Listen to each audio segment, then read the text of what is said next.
E a minha idade é 59 anos, atualmente.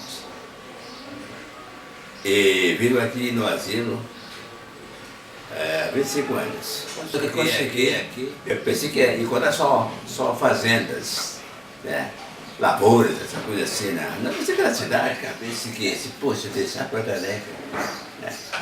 Deixar meu pedario, pedario.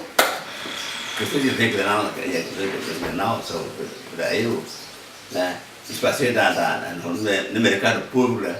Principal da capital ali. Tudo isso, essa banda, tudo isso podia estar para trás. O que você é de mim? Pensava comigo, o que você é de mim? Longe de Porto Alegre, né? Longe de Porto Alegre. Nos primeiros dias, aqui no asilo, eu não achava nada bom. Aí você, que tem funcionário aqui no asilo, bom, melhorou, né? Suavizou a minha visão, né? Meio granal que eu assisti, que foi no outro campo, que não tinha olímpico ainda, no outro estádio, chamava Baixada. Olha, o primeiro casamento meu foi interessante, né? Porque por isso que eu não vim pra cá, eu vim morar aqui, né? Eu era viúva. O nome dela era Naides, o nome dela, Naides Moreira. Naides, me dela Naides. Ela era casada com um argentino, né? Que sumiu da vida dela. Aí ela falou pra mim, né?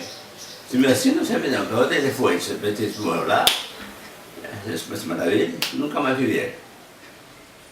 E veio morar aqui no asilo.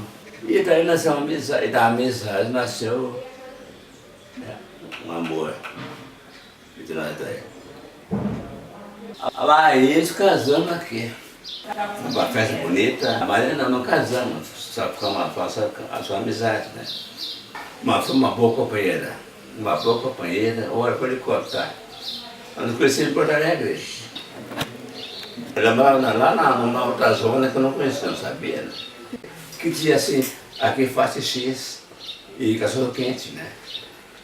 E eu pensei comigo assim, depois também, né? Eu vou encomendar aqui um X, eu fui mais perto, assim, né? Para as 15 horas atrás, vou comer um X e mais uma Coca-Cola. Como aqui fica mais perto. Pensei comigo, não pensei que ia encontrar.